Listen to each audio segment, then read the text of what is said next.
लोकहिताच्या गोष्टी व्हायला पाहिजे। आज एवढ्या दिवसापासून आपला कोपरखैरणानं डम्पिंग ग्राउंड हटून इकडे आणलं। आम्ही गेल्या पंचवार्षिकमध्ये आम्ही होतो तेव्हा कलेक्टरकडनं आम्ही एक्स्ट्रा जागा मागून घेतली।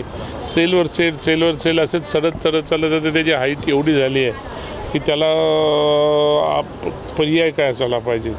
आता काही पर्याय शोधण्याचा या लोकांनी प्रयत्न केला का CBGच्या माध्यमातून एक नवीन प्रपोजल या ठिकाणी इथं आणलेलं आहे। पण CBGच्या माध्यमातून जरी उभा राहिला तरी त्याला इथल्या लोकांचा त्याला विरोध आहे। यांचं म्हणणं एवढंच आहे की आपल्याकडे जागा नाही आहे, अशातला प्रकार नाही आहे।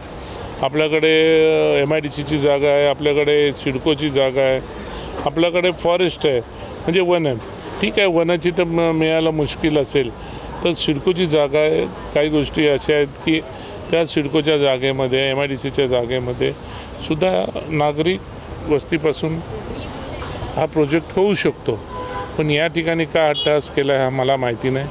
आणि कमिशनरचं म्हणणं आहे की ही जापानाईज टेक्नॉलॉजीचं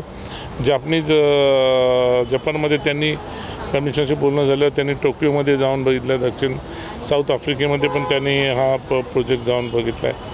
पण अट्टहास ह्याच जागेसाठी काही इथल्या लोकांचं म्हणणं आहे की इथं नको, तुम्ही दुसरीकडे न्या। प्रशासनाचं म्हणणं आहे की यांना इथंच पाहिजे। काय प्रशासन म्हणजे काय सत्ताधारी जे लोक आहेत त्यांना वाटते का इथंच व्हायला पाहिजे।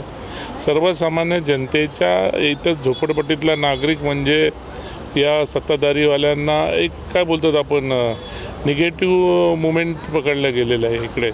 म्हणजे झोपडपट्टी म्हणजे नकारात्मकच आहे। म्हणजे ज्या काय गोष्टी करायच्या तर सकारात्मक आपण सिटी साईडला करायच्या। म्हणून यांचा हा जो प्रपोजल आणलेला आहे शासनाने याच्यासाठी स्वतः आता मी पण काल आयुक्तांशी बोललो आहे, आज आयुक्त माननीय शिंदे साहेबांशी पण बोललेले आहेत। आता त्याच्यावर काय तोडगा काढायचा प्रयत्न करते। साहेब आता दिल्लीला जाणार आहेत म्हणून आज काही साहेबांची माझी गाठ झाली नाही। आता खासदार साहेब पण येणार आहेत, आम्ही त्याच्यातून मार्ग काढू। पण आम्हाला कुठल्याही परिस्थितीमध्ये इथल्या नागरिकांचं म्हणणं आहे की आम्हाला हा प्रपोजल इथं तुम्ही करू नका, पाहिजे तर दुसरीकडे करा, दुसरीकडे जागा अवेलेबल आहे तिकडे करा। आता बघूया याच्यामध्ये काय तोडगा निघतो। पण कुठल्याही गोष्टीमध्ये आम्हाला सर्वसामान्य जनतेला त्रास होऊ नये आणि संघर्ष होऊ नये आमच्या मनामध्ये आहे।